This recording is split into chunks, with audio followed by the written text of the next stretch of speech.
नमस्कार दोस्तों, स्वागत है आपका खबरनॉमिक्स में। उम्मीद करता हूँ आप सभी कुशल मंगल होंगे। अगर आप इस चैनल पर पहली बार आ रहे हैं तो सब्सक्राइब करिए और वीडियो पसंद आए तो लाइक का बटन भी ज़रूर दबाइएगा। दुनिया भर में इंपोर्ट एक्सपोर्ट होता रहता है हर चीज़ों का। वेपन्स का भी बहुत बड़े पैमाने पर एक्सपोर्ट इंपोर्ट होता है। जो वेपन्स एक्सपोर्टिंग कंट्रीज़ हैं बहुत बड़े पैमाने पर अपने हथियारों को दूसरे देशों को बेचते हैं। हर देश अपने मित्र देशों को प्रेफर करता है अपने हथियार बेचने के लिए, राइट। तो अमेरिका हो गया, रशिया हो गया, फ्रांस हो गया, चाइना हो गया, इसराइल हो गया, ये बहुत बड़े आर्म्स वेपन्स एक्सपोर्टिंग कंट्रीज हैं, US being the largest player among all. तो हर देश अपनी अपनी काबिलियत के हिसाब से इनके पास जो भी हथियार हैं, अब आज की डेट में तो हर देश चाहता है कि उनके पास दुनिया का सबसे बढ़िया बेहतर वेपन्स हों अपनी सुरक्षा के लिए। तो कोई कोशिश, आई मीन कोई कसर नहीं छोड़ता कोई भी देश कि बढ़िया से बढ़िया हथियार अक्वायर कर लिया जाए। India used to be, Russia Ukraine war से पहले इंडिया दुनिया का सबसे बड़ा आर्म्स इंपोर्टर हुआ करता था। लड़ाई छिड़ने के बाद से यूक्रेन अब सबसे बड़ा दुनिया का आर्म्स इंपोर्टर बन गया। जाहिर सी बात है, लड़ाई छिड़ गई है, हथियार खुद बनाता नहीं है, तो हथियार चाहिए तो वो इंपोर्ट करता है। तो नेटो कंट्रीज़ हो, अमेरिका हो, और भी जहाँ जहाँ से संभव होता है, तो यूक्रेन बहुत बड़े पैमाने पर हथियारों का इंपोर्ट करता आ रहा है पिछले 3 सालों से। तो आज की डेट में यूक्रेन दुनिया का सबसे बड़ा आर्म्स इंपोर्टर बना हुआ है। इंडिया सेकंड नंबर पे आ गया।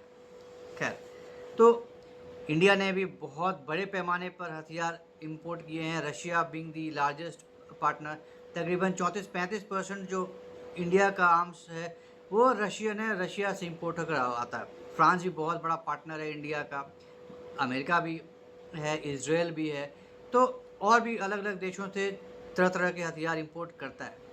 तो नॉर्मली अब तो इंडिया एक्सपोर्टर भी होता जा रहा है काफ़ी बड़े पैमाने पर। बहुत बड़े बड़े एक्सपोर्ट, ब्रह्मोस बीइंग दी फ्रंट रनर। अब ब्रह्मोस बहुत बड़े बड़े डील्स करवाता है, एक एक बार में 300-400 मिलियन डॉलर्स के डील्स होते हैं जो फिलीपींस को हमने बेचा, और भी अभी कंट्रीज लाइन में लगे हैं। तो इंडिया के पास भी अब वो हथियार आ गए हैं जिनके एक्सपोर्ट से काफ़ी पैसे कमा सकता है इंडिया। तेजस भी बनकर तैयार हो गया है, तो अब तेजस में भी कई देशों ने इंटरेस्ट दिखाया है। It's one of the best in its class as of now. तो एक बार जब हम पूरी तरह से काबिल हो जाएंगे अपने, अभी तो खैर हम खुद ही अपने लिए स्ट्रगल कर रहे हैं तेजस को इंडक्ट करने के लिए।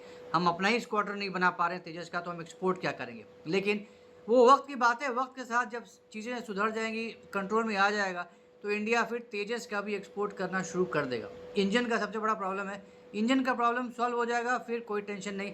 इंडिया फिर तेजस का भी बड़े पैमाने पर एक्सपोर्ट करना शुरू कर देगा। अब इंडिया के पास आज की डेट में जो एक बहुत बड़ा हथियार है और दुनिया का वन ऑफ द बेस्ट हथियार है, वो है S-400। ऑपरेशन सिंदूर में S-400 ने क्या कमाल दिखाया था, दुनिया ने देख लिया। एक भी ड्रोन, एक भी मिसाइल को, एक किसी भी एरियल थ्रेट को नहीं आने दिया इंडिया की तरफ, इंडिया के ज़मीन को छूने नहीं दिया। तो ये थी सफलता S-400 की इंडिया में। हालांकि इसी 400 से रशिया अपने आप को डिफेंड नहीं कर पा रहा है, 3 साल से चल रहा है। इतने सारे अटैक्स हुए तो यूक्रेन की तरफ से, इतनी बर्बादियाँ हुई रशिया के अंदर, कभी ऑयल रिफाइनरी को उड़ा दिया, कभी एयरबेस को उड़ा दिया, कभी ये कभी वो। तो रशिया खुद ही अपने S-400 से खुद को नहीं बचा पाया, लेकिन इंडिया ने वही S-400 को इंपोर्ट करके क्या धुआंधार प्रदर्शन किया, दुनिया में धाक जम गई S-400 की।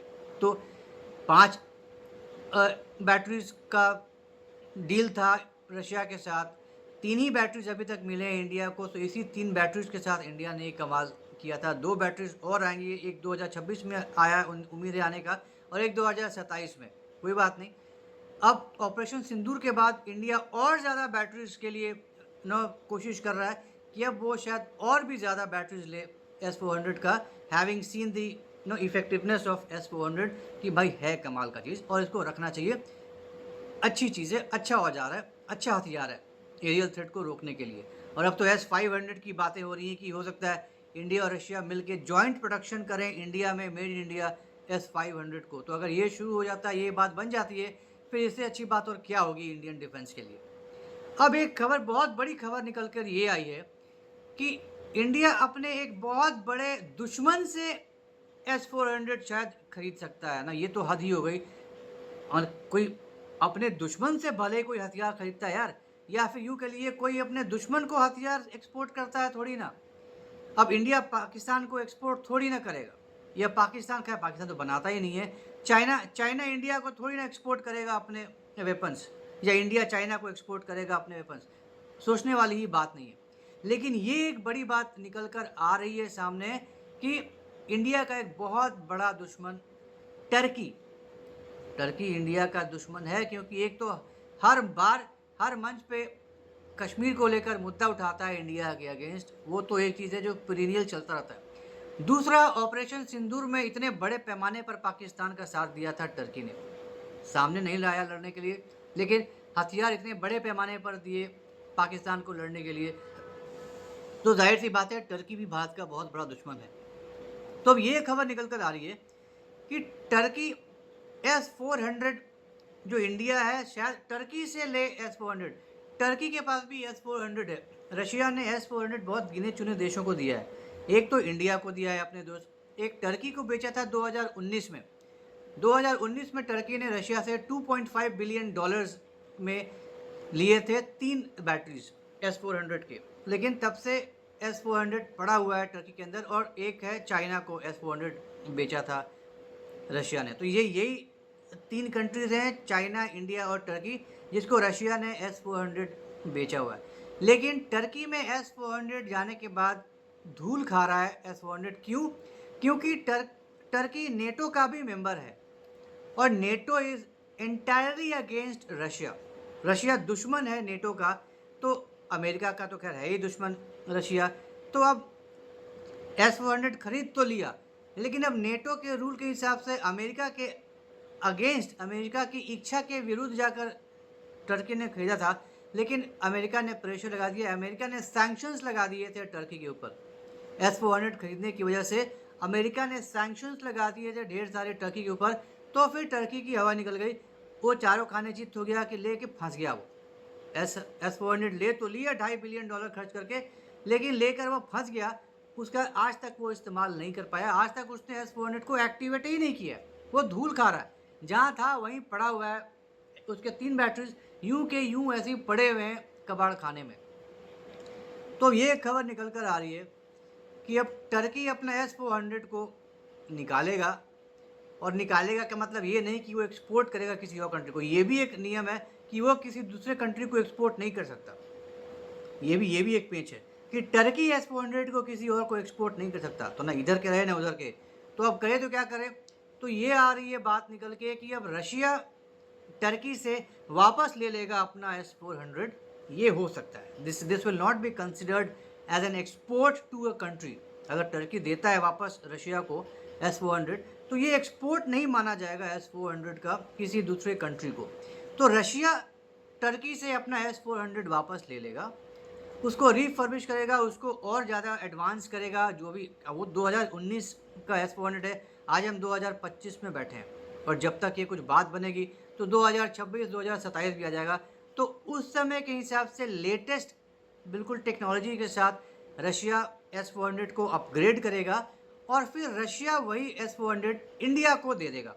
इंडिया को तो 5 बैटरीज देना है रशिया को, लेकिन अभी तक क्योंकि लड़ाई में फंस गया रशिया, तो जो बची हुई 2 बैटरीज हैं वो नहीं दे पा रहा है इंडिया को। पेंच फंसा हुआ है, $5.5 बिलियन का ये डील था, सिर्फ 3 बैटरी ही दे पाया है। तो यही अब पॉसिबिलिटी निकल कर आ रही है कि रशिया टर्की से ले लेगा वापस, उसको वापस बिल्कुल ही चाक चौबंद कर देगा, बिल्कुल ही लेटेस्ट उसको अपग्रेड करेगा, और फिर वही S-400 इंडिया को दे देगा। जो 2 बैटरीज बची हैं, वो टर्की के पास 3 बैटरीज थी, तो फिर वो 3 में से 2 बैटरीज वो इंडिया को दे देगा। तो रशिया का भी कमिटमेंट पूरा हो जाएगा 5 बैटरीज देने का। इंडिया के पास भी जो बची हुई 2 बैटरीज हैं वो भी आ जाएंगी। तो इंडिया भी खुश, रशिया भी खुश, टर्की तो खैर खुश हो ही जाएगा कि चलो यार, पैसे जो मेरे फंसे हुए थे वो पैसे भी मेरे वापस आ गए, और ये जो जंजाल था, जो झमेला था, वो भी ख़त्म हो गया। उधर अमेरिका का भी ईगो हर्ट नहीं होगा कि चल भाई मैंने मना किया था, तूने हटा दिया, वेरी गुड। नेटो भी खुश। तो it's considered as a win win situation for all the countries. लेकिन लेकिन टर्की ने हमेशा इस बात का खंडन किया है कि वो अपने S-400 को हटाएगा। उसके एक मिनिस्टर ने कहा था, डिफेंस मिनिस्टर ने, कि हमारा S-400 बिल्कुल ही सही तैनात है और अगर जब ज़रूरत पड़ी तो हम 12 घंटे के अंदर इसको एक्टिवेट कर देंगे, बिल्कुल तैयार हो जाएगा। तो ऐसा नहीं है कि बिल्कुल ही बर्बाद पड़ा हुआ है, धूल खा रहा है, रखा है हमने, पड़ा हुआ है। अगर ज़रूरत पड़ी तो हम इसको एक्टिवेट कर सकते हैं, 12 घंटे के अंदर हम इसको एक्टिवेट कर सकते हैं। तो टर्की ने इस बात का खंडन किया है कि वो इसको हटाना चाहता है या वो इसको बेचना चाहता है। टर्की इस बात को मानने के लिए तैयार नहीं है, लेकिन दूसरी तरफ से ये भी एक खबर आ रही है कि ऐसी पॉसिबिलिटी है, क्योंकि रशिया के लिए भी ये बहुत फ़ायदेमंद चीज़ है कि भाई जो नहीं डिलीवर कर पा रहा है और बना बनाया चीज़ वहाँ पड़ा हुआ है, नहीं यूज़ कर पा रहा है टर्की, तो वापस मिल जाए तो मैं इसको ठीक ठाक करके अपग्रेड करके सारा जो भी ज़रूरत है अब नया बनाना और बस उसमें 2-4-5 मॉडिफिकेशंस करके उसको ठीक करना, ज़मीन आसमान का अंतर है। तो उसको ठीक करके इंडिया को दे देगा तो रशिया का भी कमिटमेंट पूरा हो जाएगा, इंडिया की भी रिक्वायरमेंट पूरी हो जाएगी, तो हर तरफ सारे पार्टीज खुश। देखते हैं ये ये सब छोटी मोटी चीज़ें तो होती नहीं है, बहुत पेचीदा चीज़ें होती हैं, बहुत ही लफड़े वाली चीज़ें होती हैं, कंट्रीज़ के बीच की बात होती है, डिप्लोमेटिक चीज़ें होती हैं, डिफेंस डील्स होती हैं, तो इतना आसान भी नहीं है। तो देखते हैं क्या होता है आगे चलकर, ये बात बनती है नहीं बनती है, ये प्लानिंग मटेरियलाइज होती है नहीं होती है, रशिया ले पाता है कि नहीं ले पाता है, टर्की फाइनली रेडी होता है कि नहीं होता है देने के लिए, और इंडिया को फाइनली मिल पाता है कि नहीं मिल पाता है। नहीं भी हो पाता है तो रशिया ने एनीवे कमिट किया ही हुआ है कि 2026 में चौथा बैटरी वो दे देगा इंडिया को जैसे भी हो।